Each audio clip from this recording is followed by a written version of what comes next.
Bonjour à tous. Bonjour à tous. Bonjour à tous.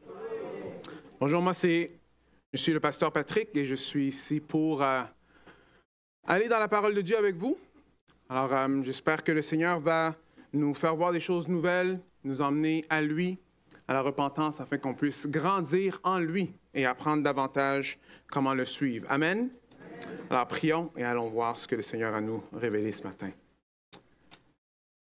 Merci Père éternel pour ta parole. Merci Seigneur que tu as utilisé plus de 40 auteurs, Seigneur, à travers plus de 1500 ans pour mettre cette bibliothèque ensemble que nous on appelle la Bible, afin qu'on puisse apprendre à propos de toi, afin qu'on puisse voir c'est quoi ton plan. Merci Seigneur que tu as envoyé Jésus, celui par qui on a la vie éternelle, par qui on est pardonné de nos péchés, par qui on est purifié de nos iniquités. Merci qu'aujourd'hui, encore une fois, aujourd'hui, c'est le jour du salut. Et que Seigneur, encore aujourd'hui, n'importe qui entend ta voix peut se repentir et se tourner vers toi. Ô Seigneur, je te prie de faire grâce encore ce matin pour ceux qui ne te connaissent pas, Seigneur, de se tourner vers toi. Je prie ça en ton nom, Jésus. Amen.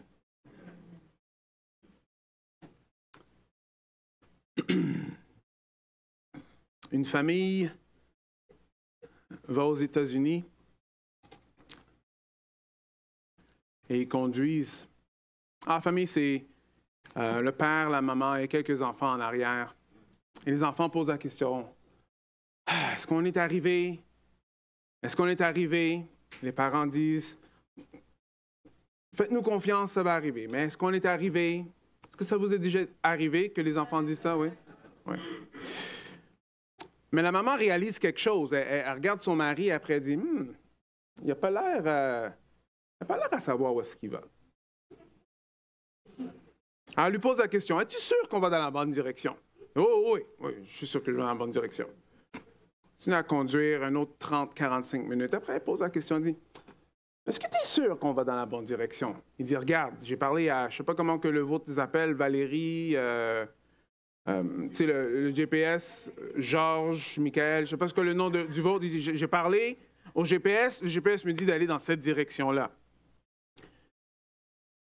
Bon, il se tourne encore une fois, elle lui dit, bon, le GPS, je comprends que ça dit quelque chose, mais moi, je pense qu'on aurait dû arriver, ça fait déjà 2 heures. Es-tu sûr qu'on va dans la bonne direction? Alors, le mari avale son orgueil, regarde dans le GPS et voit qu'il a mis la mauvaise adresse. La mauvaise adresse. Alors, c'est une image pour nous faire voir que, vous voyez, on peut aller dans une certaine direction, on peut être sûr qu'on va dans une bonne direction, mais qu'on peut vraiment être dans le champ. Mais pour changer de direction, il faut 2 choses. Il faut l'humilité, il faut l'obéissance. Right? Alors, ce n'est pas seulement reconnaître qu'on est perdu. C'est sûr, si on ne reconnaît pas qu'on est perdu, on ne va pas changer de direction. Mais une fois qu'on reconnaît qu'on est perdu, il faut qu'on fasse une action. Right? C'est ça qui va changer notre trajectoire. En d'autres termes, se repentir, right? Ce n'est pas juste admettre qu'on a tort, mais c'est faire le changement nécessaire pour se remettre sur le bon chemin. La repentance, ce n'est pas seulement admettre qu'on a tort, mais c'est aussi faire ce qui est nécessaire pour retourner sur le bon chemin. Vous me suivez? Aujourd'hui, ce qu'on va voir à travers le texte, on va voir que Matthieu écrit d'une certaine façon pour nous présenter Jean-Baptiste. Jean-Baptiste est présenté dans tous les évangiles. Et Jean-Baptiste a un message, et le message est très clair. C'est que lui est en train de préparer la voie du Seigneur en annonçant que c'est important de se repentir de ses péchés. Allez avec moi. Matthieu 3, on va lire à travers. Matthieu 3. Alors, en ce temps-là, Jean-Baptiste, il prêchait dans le désert de Judée. Il disait, « Repentez-vous, car le royaume des cieux est proche. » C'est lui dont le prophète Ésaïe a dit, « C'est la voix de celui qui crie dans le désert. Préparez le chemin du Seigneur, rendez droit ses sentiers. » Matthieu 3, maintenant on est au verset 4. Jean avait un vêtement de poil de chameau et une ceinture de cuir autour des reins. Il se nourrissait de sauterelles et de miel sauvage. Les habitants de Jérusalem, de toute la Judée et de toute la région du Jourdain venaient à lui et ils se faisaient baptiser par lui dans le fleuve du Jourdain en confessant leurs péchés. Comme il voyait venir au baptême beaucoup de pharisiens et de sadducéens, il leur dit, « Race de vipères, qui vous a appris à fuir la colère à venir? Produisez donc du fruit digne de la repentance et n'imaginez pas pouvoir dire, nous avons Abraham comme père, car je vous déclare que de ces pierres-ci, Dieu peut susciter des enfants à Abraham. Déjà, la cognée est mise à la racine des arbres. Tout arbre donc qui ne produit pas du bon fruit est coupé et jeté au feu. Moi, je vous baptise d'eau en vue de la repentance, mais celui qui vient après moi est plus puissant que moi. Je ne mérite pas de porter ses sandales. Lui vous baptisera d'Esprit Saint et de feu. Il a son vent à la main, il nettoiera son aire, il amassera son blé dans le grenier, mais il brûlera la paille dans un feu qui ne s'éteint pas. Alors Jésus vint de la Galilée au Jourdain vers Jean pour être baptisé par lui. Mais Jean s'opposait en disant, c'est moi qui devrais être baptisé par toi. C'est toi qui viens à moi? Jésus lui répondit, laisse faire maintenant, car il est convenable que nous accomplissions ainsi toute justice. Alors, Jean le laissa faire. Aussitôt baptisé, Jésus sortit de l'eau, et voici, les cieux s'ouvrirent. Il vit l'Esprit de Dieu descendre comme une colombe et venir sur lui. Et voici qu'une voix fit entendre des cieux ces paroles. Celui-ci est mon Fils bien-aimé, en qui j'ai mis toute mon affection. C'est la parole de Dieu. Alors, où est-ce qu'on est rendu? La semaine passée, j'avais fait un petit tableau. Je vais vous le montrer encore. Je pense qu'il devrait être plus gros aujourd'hui. Oui, right? OK. Alors, on a vu que le livre de Matthieu est séparé en 5 sections où est-ce qu'il y a 5 discours et avant chaque discours, il y a un récit. Alors aujourd'hui, on va être dans la première case en haut. On va mettre un peu plus gros.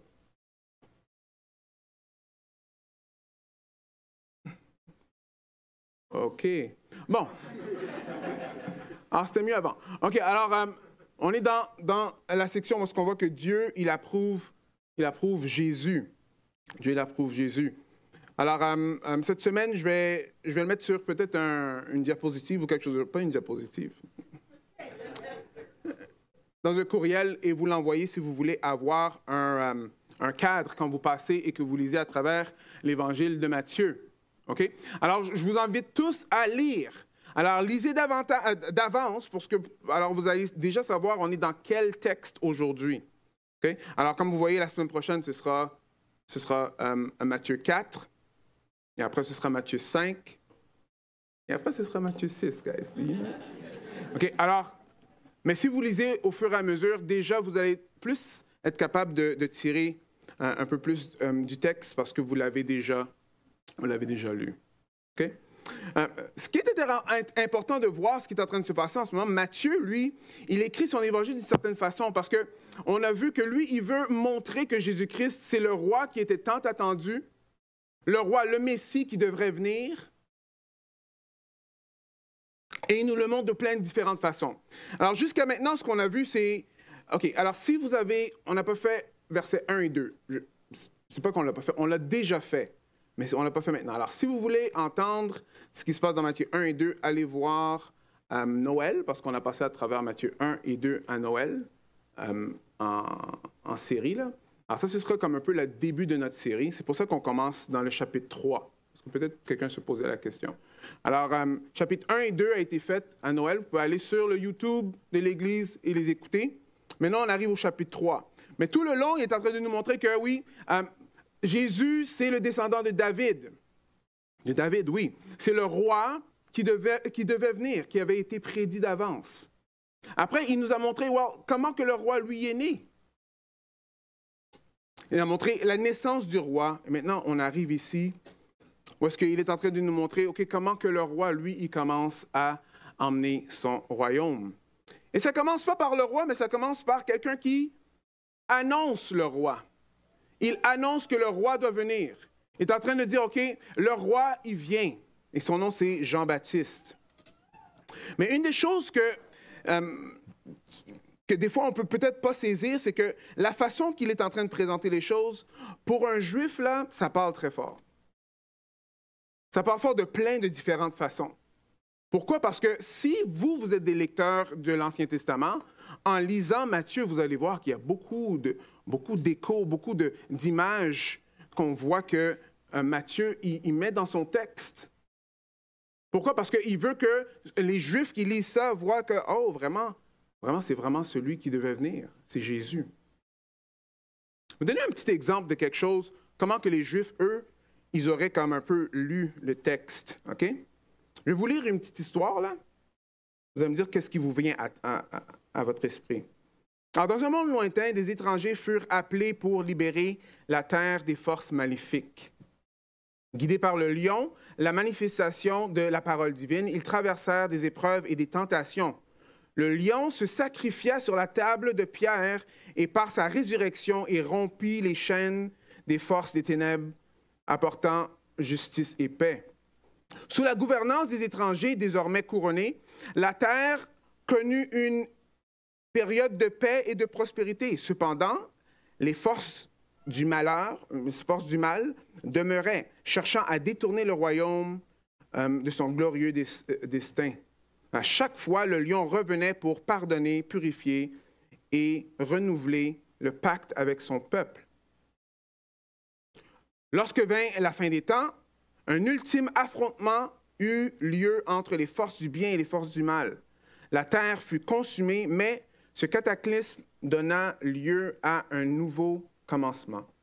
Le lion créa un nouveau ciel et une nouvelle terre où la justice régnait et où les élus vivraient en communion éternelle avec le divin.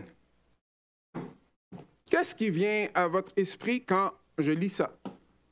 Vous pouvez lever la main? Narnia? D'autres? Rien d'autre? Ah, OK. L'Évangile, oui, définitivement. Si Narnia vient en tête, l'Évangile devrait venir en tête parce que c'est pour ça que l'auteur a écrit Narnia, c'est pour l'Évangile. Est-ce que vous me suivez? Voulant dire que si on connaît l'histoire de l'Évangile, alors on lit Narnia, après on va faire des liens. Mais si on ne connaît pas l'histoire de l'Évangile, on ne fera pas vraiment des liens, on ne comprendra pas. Ou si on ne comprend pas vraiment c'est quoi l'Évangile, ce sera difficile même à faire des liens. Alors, de la même façon qu'on ne peut pas vraiment regarder Narnia ou lire le livre sans, si tu connais déjà la Bible, sans voir, OK, il y a des parallèles. De la même façon que quand un lecteur juif vient lire Matthieu, il y a beaucoup de choses qui ont beaucoup de parallèles. Maintenant, Narnia, c'est une allégorie. Alors, ce n'est pas quelque chose de vrai, mais c'est des images qui sont faites pour essayer que nous, on puisse faire des liens avec l'histoire de la Bible. Par contre, ici, ce n'est pas juste une histoire fictive. Matthieu est en train de parler de vrais faits qui se sont vraiment passés. Il est en train de dire, mais attendez une minute, il y a aussi des vrais faits qui se sont vraiment passés dans le passé aussi, et ces faits-là, ils concordent ensemble. Alors, c'est ça qu'il est en train de montrer. Pourquoi il faut que je vous dise que ce n'est pas une allégorie? Parce qu'il y en a plusieurs qui vont dire, la Bible, on peut la faire dire ce qu'on veut. On va dire que je sens vraiment que le Seigneur me fait voir que Jean-Baptiste, le J de Jean-Baptiste, là, c'est comme pour jus et j'ai soif. Genre. Merci Jésus. Amen. OK, je comprends, mais ce n'est pas ça qui est écrit. Right? Alors, c'est important de venir voir dans la Bible qu'est-ce qui est écrit et pourquoi c'est écrit, parce que ça nous aide à comprendre le grand portrait et nous placer dans l'histoire de Dieu à la bonne place. Est-ce que vous êtes avec moi? Alors, il commence avec l'annonceur du roi, qui est Jean-Baptiste. Et il commence et il dit, bon, Jean-Baptiste, il prêchait dans le désert de Judée. Dans le désert de Judée. On a passé un bon petit temps dans le désert, ça fait quelques semaines, n'est-ce pas? C'est qui était dans le désert?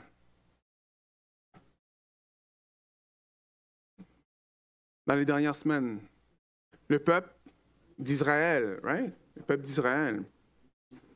Alors, de la même façon que dans le désert, le peuple d'Israël étant dans le désert et que Moïse était en train de les emmener hors du désert pour entrer dans la terre promise, on voit ici que Jean-Baptiste, lui, est présenté comme quelqu'un dans le désert qui a quelque chose à dire. Il a quelque chose à dire et il dit, « Repentez-vous, car le royaume des cieux est proche. » On va parler un peu plus tard un peu de c'est quoi le royaume des cieux exactement. Parce que des fois, on pense que le royaume des cieux, c'est une chose, mais je pense qu'il y a 3 facettes au royaume des cieux, la façon qui est présentée dans la parole de Dieu. Une autre chose qu'on voit, on voit qu'il y en a quelqu'un qui vient après lui. Quelqu'un d'autre vient après Jean-Baptiste. Ce n'est pas la voix qui devrait parler, mais il pointe vers la voix. Ce n'est pas la lumière, mais il pointe vers la lumière. Alors, eux, peut-être dans leur tête, disent, ah, OK, attends une minute. Alors, c'est qui devrait venir? Le Messie. Le Messie qui doit venir. Peut-être dans Daniel. Alors, je regardais pendant des visions nocturnes et voici sur des nuées, le ciel arrivera comme un fils d'homme. Il avança vers les anciens des jours et ils le font approcher de lui. Plus tard, on voit qu'il dit aux pharisiens de fuir la colère de Dieu. Ça, c'est toutes des choses qui sont dans l'Ancien Testament. Fuir la colère de Dieu. Regardez, ça veut dire dans Zacharie 14, 5. Vous fuirez alors dans les vallées des montagnes, car la vallée des montagnes s'éteindra jusqu'à Astal. Vous fuirez comme vous avez fui devant le tremblement de terre, au temps d'Osias, roi de Juda. L'Éternel, mon Dieu, viendra et tous les saints seront avec toi. Alors, le message de Jean-Baptiste, c'est la repentance. Ce n'est pas quelque chose de nouveau. Depuis le début, le message de repentance était là. Depuis le début, il y avait une colère à venir et ils savaient ça. Les prophètes, ils parlaient comme ça. Repentez-vous, changez de direction, changez où est-ce que vous allez. Pourquoi? Parce que la colère de Dieu est imminente. Ah oui, il y a un Juif qui lit ça, il voit ça. Ça doit lui parler. Ça doit lui parler. Bon, alors c'est qui Jean-Baptiste? Mais là, on est en train de voir que non seulement que son message, c'est un message qui était familier, sa tenue, c'était une tenue familière aussi. Il s'est habillé comme un prophète. Regardez un peu comment que les prophètes avaient de l'air.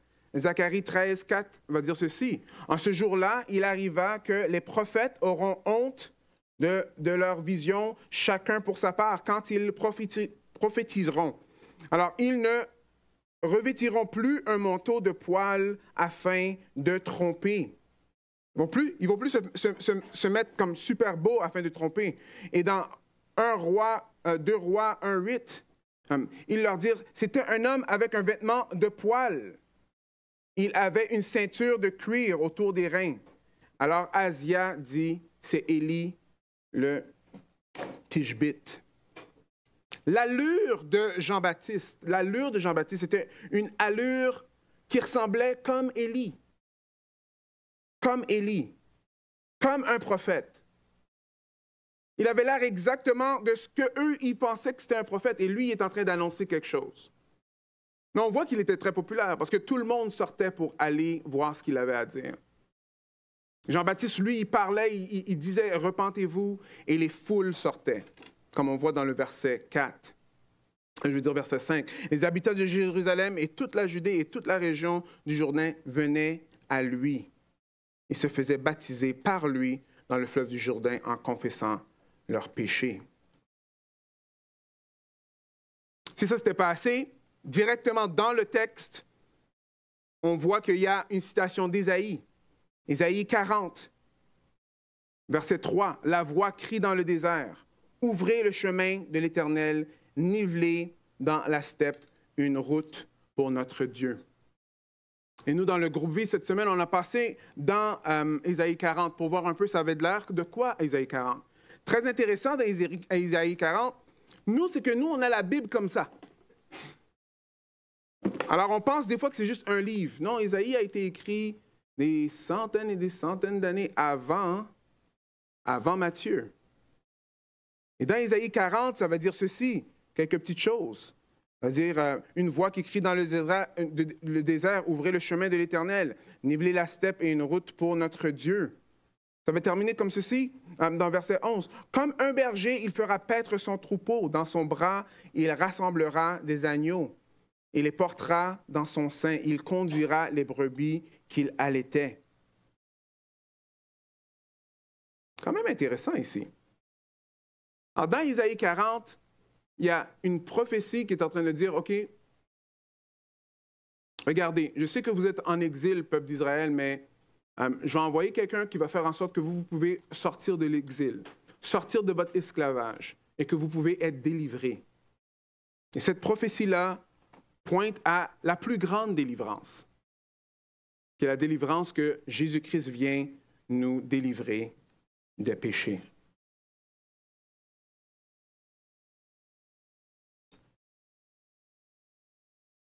Il y a une chose qui est indéniable avec la venue de Jésus, c'est que la venue de Jésus nécessite la repentance.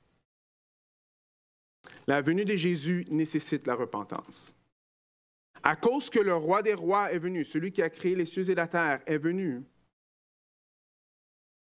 on a besoin de se repentir. Il n'y a pas d'autre façon de faire. Des fois qu'on pense repentance, on pense quelque chose de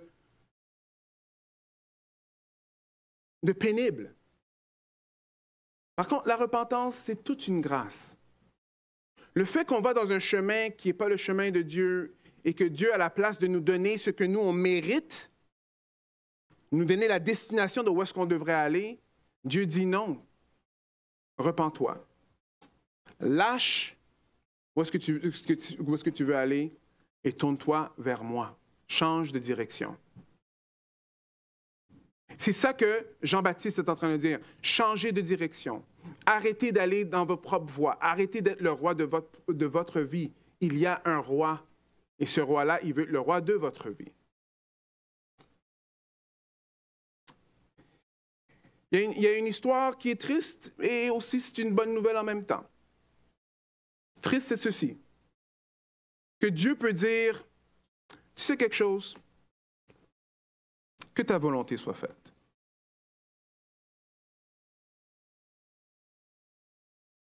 Alors, quelqu'un qui est en train de faire ce que lui veut, je n'ai pas vraiment besoin de Dieu. Alors, je vais mettre Dieu dans mon horaire quand ça me tente. Ce n'est pas Dieu qui va diriger, c'est moi qui veux diriger quand même. Je suis une personne libérée, j'ai des droits, je suis dans un pays où est-ce que... Tu sais, c'est tout le moi. Mauvaise nouvelle, c'est que Dieu peut dire, ben, tu sais, OK, que ta volonté soit faite. Tous ceux qui ont des enfants, quand les enfants vont dans une direction qu'on sait que c'est une direction qui n'est pas bonne pour eux. Right? Une des pires choses qu'un enfant peut entendre, le parent va c'est comme, OK, alors vas-y. Pourquoi? Parce qu'on voit que les conséquences naturelles vont venir avec. Mais Dieu, lui, c'est un Dieu de grâce. C'est pour ça que lui, il envoie Jean-Baptiste en train de dire, non, changez de direction. Et à la place de dire, moi, Dieu, je vais dire, OK, que ta volonté soit faite, il veut que nous, on change d'attitude et qu'on tourne vers lui et que nous, on dit, OK, Seigneur, que ta volonté soit faite. Est-ce que vous voyez la différence? Donc, que ta volonté soit faite. La repentance, c'est vraiment changer de direction. Changer de direction. Alors, Jean-Baptiste est en train de prêcher la repentance. Changez de direction. Arrêtez d'aller dans votre propre chemin. Abandonnez abandonnez votre royaume et venez au royaume de Jésus. Et qu'est-ce qui arrive? Well, il y a des pharisiens et des sadducéens qui arrivent. Des pharisiens, tu sais, les top religieux du temps. Ils viennent pour se faire baptiser. Alors, on penserait que Jean-Baptiste va dire, OK, let's go. On va se baptiser. Non, c'est pas ça qu'il dit. Il dit, race de vipères, qui vous a appris à fuir la colère à venir? Écoutez bien ce qu'il va dire. Produisez donc du fruit digne de la repentance. Et n'imaginez pas pouvoir dire, nous avons Abraham pour père, car je vous déclare que c'est de ces pierres-ci que Dieu peut susciter des enfants d'Abraham. Il voit les religieux qui viennent et il est en train de dire, vous savez, vous avez besoin de vous repentir, arrêtez de mentir. Pourquoi? Parce qu'ici, il y a la colère à venir. Comment qu'on sait? C'est parce que les fruits que vous produisez ne sont pas des fruits qui sont dignes de la repentance. Ce ne sont pas des fruits qui vont avec la repentance. Alors, si moi, je prends quelques graines et je le mets dans la terre, c'est des graines de citron, on va dire. Alors, c'est des tomates qui vont pousser, right? Oui? Non. Si je mets des graines de tournesol, right? Alors là, je vais avoir du lait.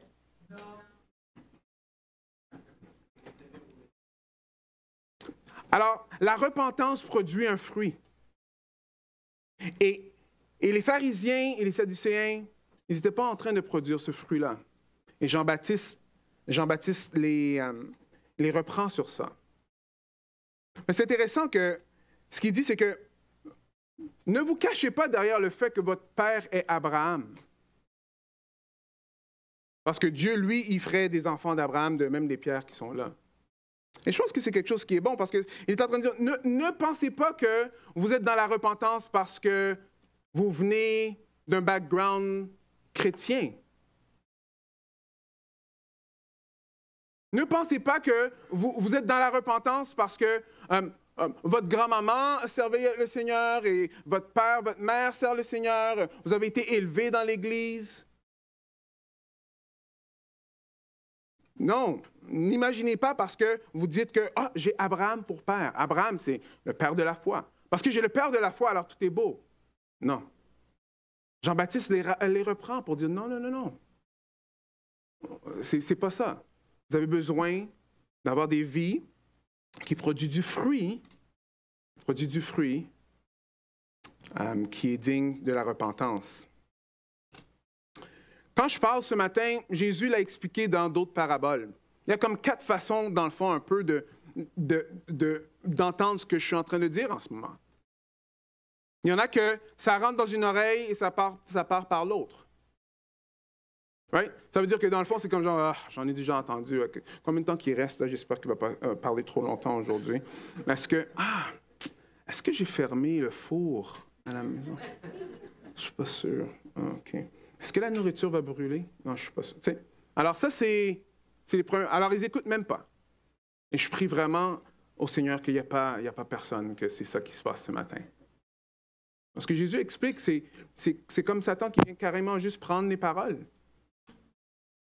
Mais il y a une deuxième type de personne que quand on entend ces avertissements-là, va avoir beaucoup de zèle. Beaucoup de zèle. Par contre, la parole ne va pas s'enraciner dans la vie. Pourquoi? Parce que c'est pas dans une bonne terre, il y a beaucoup de roches dans cette terre-là. Alors même si la parole voudrait rentrer, ça ne peut pas rentrer. Une des façons de voir ça, c'est des idoles dans la vie, on va dire. Des choses que, dans le fond, on ne veut pas que Dieu enlève. Alors la plante essaye de s'enraciner, mais elle ne peut pas s'enraciner. Alors qu'est-ce qui arrive? La plante meurt. Parce qu'elle n'est pas bien plantée. La troisième personne, c'est quelqu'un qui a entendu parler de l'Évangile, qui trouve, oui, la repentance, oui, c'est une bonne affaire, ça, c'est bon. C'est bon. Mais ce qui arrive, c'est que les plaisirs de la vie. Alors, parce que Dieu soit notre Dieu, wow, oui, il va y avoir Dieu, il va y avoir quelques autres petits dieux à côté.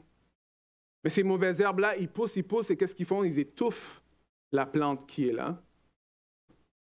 éventuellement cette plante-là meurt.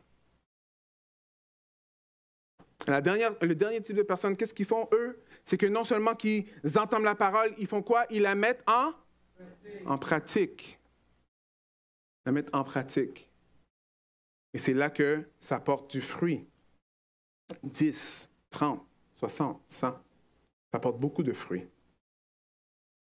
Alors, quand on entend ces avertissements-là, oui, c'est dans une histoire, mais il faut comprendre un peu ce que Matthieu est en train de nous dire par ricochet.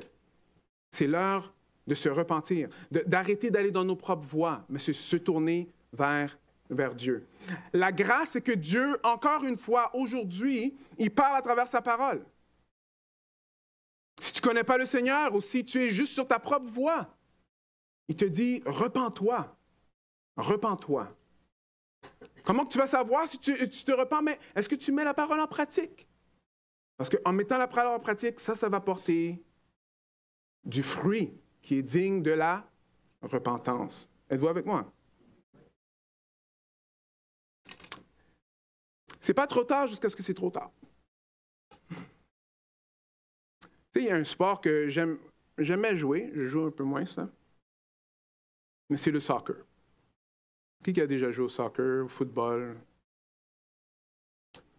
Alors, j'ai aussi joué au hockey, j'ai aussi joué au basketball, mais le soccer, j'aimais bien. Mais il y a juste une chose que je n'ai jamais vraiment compris au soccer. Alors, au basketball, là, okay, tu as l'horloge sur le mur et tu sais qu'il reste comme 5 secondes avant que le match termine.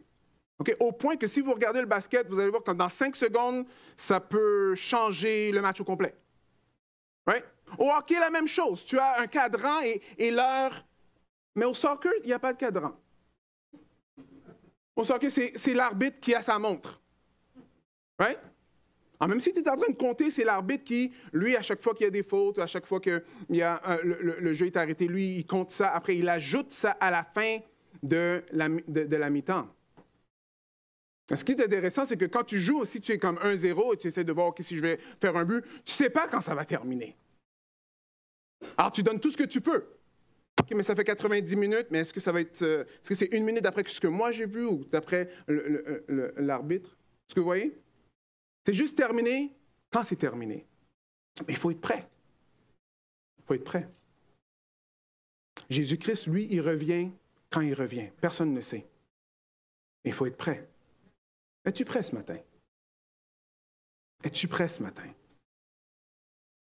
Est-ce que tu t'es repenti? Est-ce que tu as un jour réalisé que tu ne peux pas être le roi de ton propre royaume? Ça ne fonctionne juste pas, mais que tu as besoin d'un roi. Je sais qu'il y a beaucoup de rois qui sont dans le monde aujourd'hui. Ils n'ont pas bonne réputation. Mais ici, c'est le roi des rois, le créateur de l'univers, celui qui vient mourir pour toi et pour moi. Si tu connais Jésus-Christ ce matin, repens-toi, tourne-toi vers lui. Si tu ne connais pas, il est mort pour tes péchés à ta place. Et il ne va jamais refuser qui que ce soit qui se tourne vers lui. Tourne-toi vers lui ce matin. Après, Matthieu, il utilise 2 images. Il utilise ceci. Que déjà la cognée est mise à la racine. À tout arbre, donc, qui ne produit pas de bons fruits, est coupé et jeté au feu. Moi, je vous baptise de l'eau en vue de la repentance, mais celui qui vient après moi est plus puissant que moi et je ne mérite même pas de porter ses sandales. Lui, il vous baptisera d'esprit et de feu. Alors, l'autre image qu'il va utiliser, c'est il a son vent à la main, right? Il nettoiera l'air, il amènera son blé dans le grenier, mais il brûlera la paille dans un feu qui ne s'éteint pas. Regardez, guys, ces 2 images-là sont quand même assez claires. Qu'est-ce qu'il y a dans l'image 1 et qu'il y a dans l'image 2? Le feu. Il y en a plusieurs qui ont peur de l'idée de l'enfer, alors ils essaient de dire que la Bible n'en parle pas. Non, Jésus en parle, et il en parle beaucoup à propos de l'enfer. Et l'enfer existe pour de vrai. L'enfer existe pour de vrai. Il y a une place où est-ce que, oui, on est complètement exempt de la présence de Dieu. Et la façon qu'elle est décrite, c'est avec du feu, avec des souffrances. Ce n'est pas quelque chose qui est bien. Alors, il y en a que dans leur esprit vont dire « Ah, mais l'enfer, c'est pas juste ça. » Je vais vous dire quelque chose. Dieu ne va pas forcer personne d'être dans sa présence. Il ne force personne. C'est ça qu'il faut comprendre. On pense que ceux qui sont en enfer, c'est ceux qui disent « Ah, mais finalement, genre, moi, je veux vraiment être avec Dieu, mais il me rejette. » C'est pas ça qui se passe du tout. Ceux qui vont en dehors de la présence de Dieu, c'est tous ceux qui disent « Mais moi, je ne veux pas la présence de Dieu. Je veux être mon propre roi. » Dieu dit « OK. Que ta volonté soit faite. » Est-ce que vous me suivez? Alors oui, c'est important. C'est pour ça qu'il faut parler avec empressement. Parce qu'on ne sait pas quand Jésus-Christ va venir. Mais la réalité, c'est oui, qu'il y a un enfer et il y a un ciel. Le ciel est dans la présence de Dieu. L'enfer, c'est complètement en dehors de la présence de Dieu. OK, on continue. Alors, il y a quelque chose d'intéressant qui se passe parce que Jean-Baptiste va parler de baptême. Après, on dit, baptême d'eau. Alors nous, est-ce que quand on baptise, est-ce qu'on est en train de faire le baptême de Jean-Baptiste? Est-ce que c'est ça qui est en train de se passer? Qu'est-ce qu'il veut dire ici que baptise d'eau? Parce que plus tard, Jean-Baptiste n'était pas là. Et ça, c'est comme un peu le baptême qui caractérise même Jean-Baptiste, baptême d'eau. Non, ici, c'est un baptême de repentance, vraiment. Il appelait aux Juifs, il est en train de dire, le roi, il arrive, c'est l'heure que vous repentiez. Alors, changez de direction, venez vers le roi. Venez vers le roi. Mais ici, on voit dans le texte que Jean-Baptiste lui-même, il se compare à Jésus. Right? Il est en train de dire, moi, je vous baptise d'eau, mais moi, je ne suis pas à la hauteur de Jésus. Là. Repentez-vous, préparez-vous, parce que lui, il arrive. Mais moi, ce que je suis en train de faire et ce que je suis même pas digne de mettre ses sandales. Parce que lui va venir et il va baptiser différemment. Il va baptiser d'esprit et de feu. Esprit et de feu. Alors, le baptême que nous, on fait dans l'Église, c'est le baptême que les apôtres nous ont montré plus tard. C'est un baptême qui représente ceux qui ont déjà été baptisés d'esprit et de feu. Ceux qui ont reçu l'Esprit Saint. Ceux qui ont été sauvés.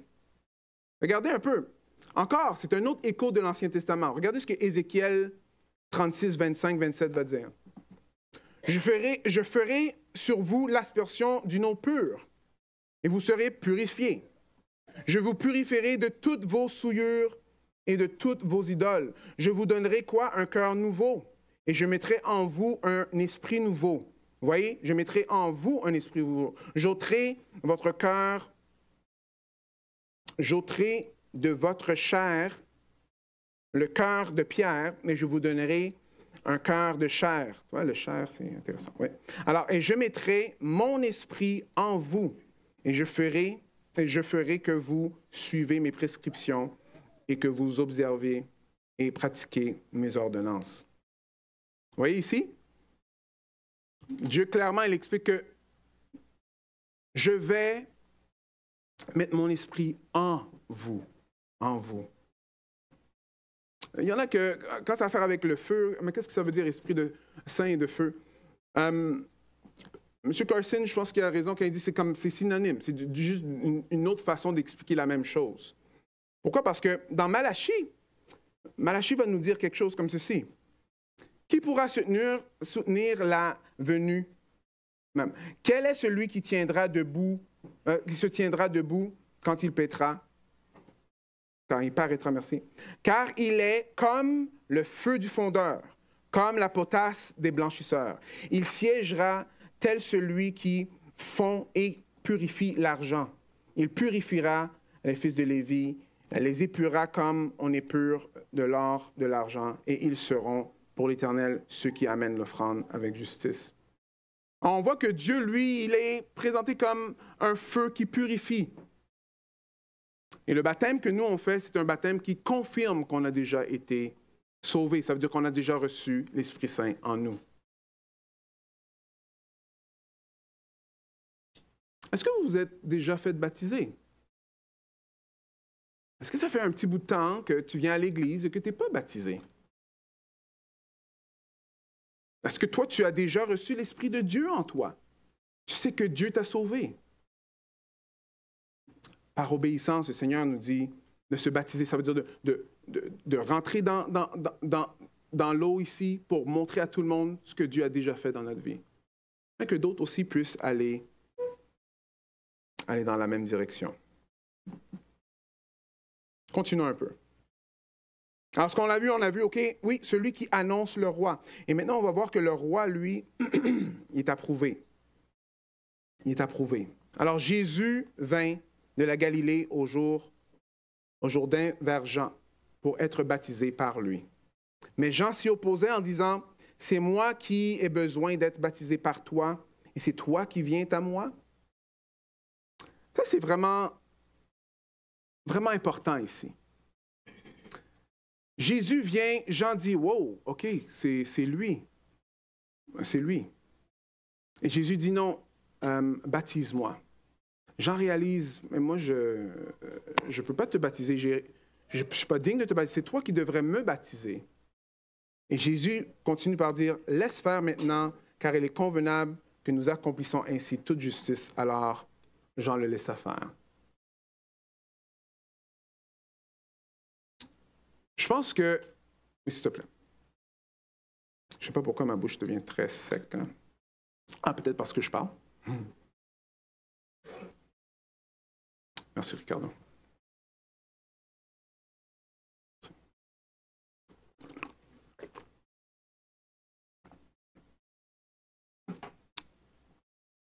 Alors, c'est intéressant de voir comment que Jésus est, lui, face à son baptême.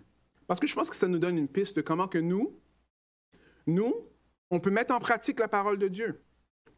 Alors, celui qu'il devrait baptiser, alors c'est Jésus qui devrait baptiser Jean-Baptiste, mais lui, il a dit, non, regarde, laisse faire ça. Je sais que tu comprends que je suis le roi, là, mais je veux que toi, tu me baptises. Notre Sauveur nous montre l'humilité. Il ne garde pas comme une proie à arracher que lui, c'est lui qui a créé les cieux et la terre. Il vient avec humilité. Il dit non, par humilité, pour nous montrer un exemple, pour que nous, on passe dans les eaux du baptême nous-mêmes. Mais après, il explique pourquoi. Parce qu'il faut accomplir il faut que nous accomplissions ainsi toute justice. Il le fait par obéissance. Humilité, obéissance. Est-ce que tu veux marcher dans la repentance? La réalité des choses, c'est que la repentance, ce n'est pas quelque chose qui se fait juste une fois. C'est quelque chose qui est là tout le temps dans notre vie. Right? C'est juste une personne qui a besoin de marcher dans l'humilité ici ou?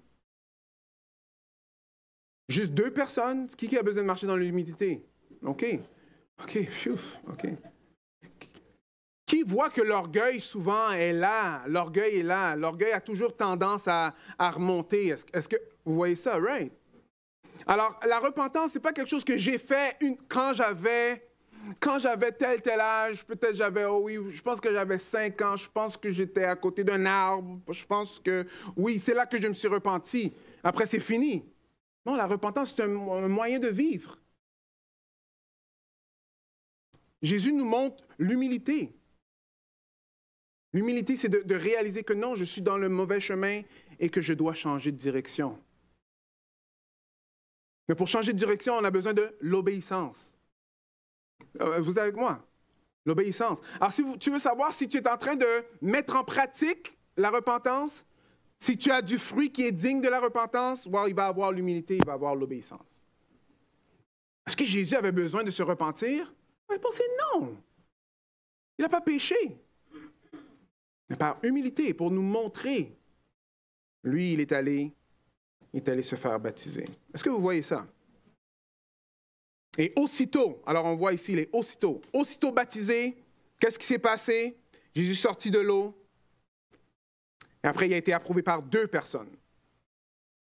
Il a été approuvé par le Saint-Esprit, qui est descendu comme une colombe, et la voix de son Père qui a dit, celui-ci est mon Fils bien-aimé, en qui j'ai mis toute mon affection. Amen, hein? Là, je n'aurai pas le temps de rentrer avec tous les échos qu'on a de l'Ancien Testament ici. Mais il y en a beaucoup. Il y en a beaucoup. Alors, comment on peut appliquer ça à notre vie aujourd'hui? Alors, ce qu'on voit ici, c'est que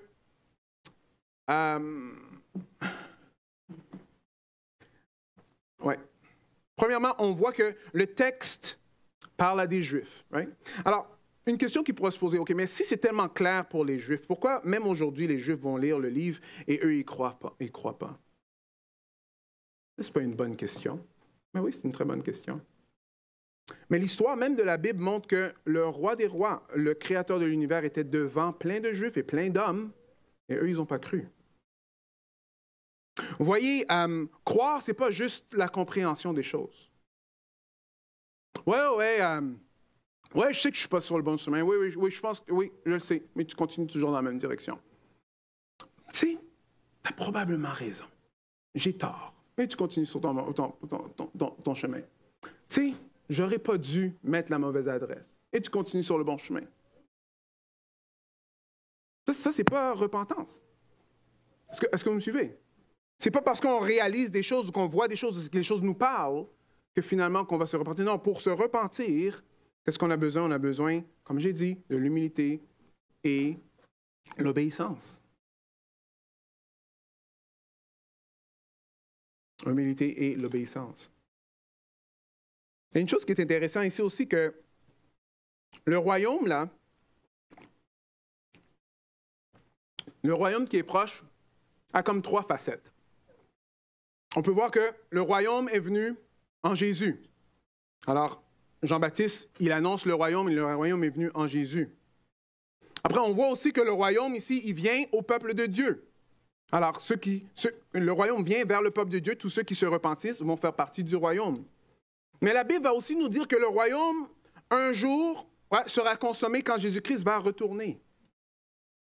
On est dans un temps où est-ce que ça s'appelle le déjà, mais pas encore. Voulant dire que ceux qui ont mis leur confiance en Jésus-Christ, on est déjà sauvés, mais on n'est pas encore dans sa présence. Alors, on est comme dans l'entre-deux en ce moment sur la planète. Alors, qu'est-ce que ça veut dire pour nous? Bon, ça veut dire que il y a des nouveaux Jean-Baptiste jusqu'à un certain point. Parce que de la même façon que Jean-Baptiste annonçait la venue du roi, tous ceux qui sont sauvés en Jésus-Christ annoncent encore que le roi va revenir. Vous voyez un peu. Dans un désert, regardez à droite et à gauche, un désert spirituel, il est là. On est là pour annoncer que le Seigneur va venir. Il va revenir. Et de la même façon que Jean-Baptiste le faisait avec empressement, nous aussi, on a besoin de le faire avec empressement. Pourquoi? Parce qu'on sait que la cognée est déjà mise à la racine. On sait que toutes les pailles vont être mises au feu un jour. Alors nous, on est les annonceurs du roi aussi. Et de la même façon que Jean-Baptiste, lui, n'avait pas peur d'être un peu... Tu sais, je ne sais pas si vous lisez un peu les prophètes, mais les prophètes sont un peu off un peu. Tu sais, ils ne sont pas très... C'est pas David, là, comme ils sont... Il y en a qui font des choses assez étranges. Alors, Jean-Baptiste était un peu étrange. Si vous ne pensez pas, allez acheter des sauterelles. On s'en parlera la semaine prochaine. Mangez ça aujourd'hui. Alors, c'est possible que nous, on va être vus un peu out. C'est vrai. Peut-être qu'il y en a qui ne vont pas écouter notre message. Mais l'affaire est que Jésus-Christ, lui, revient. Et tout le monde a besoin de savoir. Alors, on a besoin d'annoncer comme Jean-Baptiste annonçait. Êtes-vous avec moi, oui? La dernière chose que je vais vous mentionner, c'est qu'aujourd'hui, on a beaucoup de choses qui sont présentées. Beaucoup de choses qui sont présentées. Mais la parole de Dieu va être très claire. Qu'on a besoin de chercher premièrement son royaume et sa justice. Et tout cela vous sera donné. Ne vous inquiétez de rien dans le lendemain. Ne vous inquiétez de rien. Oh, c'est une autre version. Ne vous inquiétez donc pas du lendemain, car le lendemain s'inquiétera de lui-même. Chaque jour suffit sa peine. J'entends beaucoup de choses. Il y a beaucoup de choses qui se passent aujourd'hui. Alors, en ce moment, à ce qui paraît, maintenant, ils commencent à mettre des affaires dans la tête des personnes, là, comme pour de vrai. Avant, c'était pour aider les paraplégiques à bouger, mais je pense que ça va même plus loin. Alors, ça, c'est des vraies choses qui se font, là. On voit, il y a beaucoup de gouvernements qui prennent un contrôle des choses, il y a beaucoup de guerres, il y a beaucoup de tremblements de terre. Et peut-être qu'il y en avait autant dans le passé, je ne suis pas sûr, mais tout ce que je sais, c'est qu'en ce moment, on a tous les médias, on a tout un téléphone et on entend parler de ça tout le temps, right? Alors Jésus a dit que c'est ces affaires qu'on va attendre avant ce retour. Avant ce retour. La question, encore une fois, aujourd'hui, c'est est-ce que tu te repens? Est-ce que tu te retournes? Est-ce que tu te tournes vers le roi des rois? Ou es-tu le roi de ta vie? Parce que tous ceux qui sont le roi de leur vie, qui n'ont pas besoin du roi des rois, il va dire, OK, que ta volonté soit faite. Repentez-vous, car le royaume des cieux est proche. Prions ensemble. Seigneur, je ne sais pas ce matin s'il y en a parmi nous qui réalisent qu'ils ont besoin de mettre leur couronne à terre, Seigneur, et de s'attacher à toi. Je ne sais pas s'il y en a parmi nous qui réalisent qu'ils vont dans une mauvaise direction et qu'ils ont besoin que c'est toi qui les diriges. Peut-être qu'il y en a qui réalisent que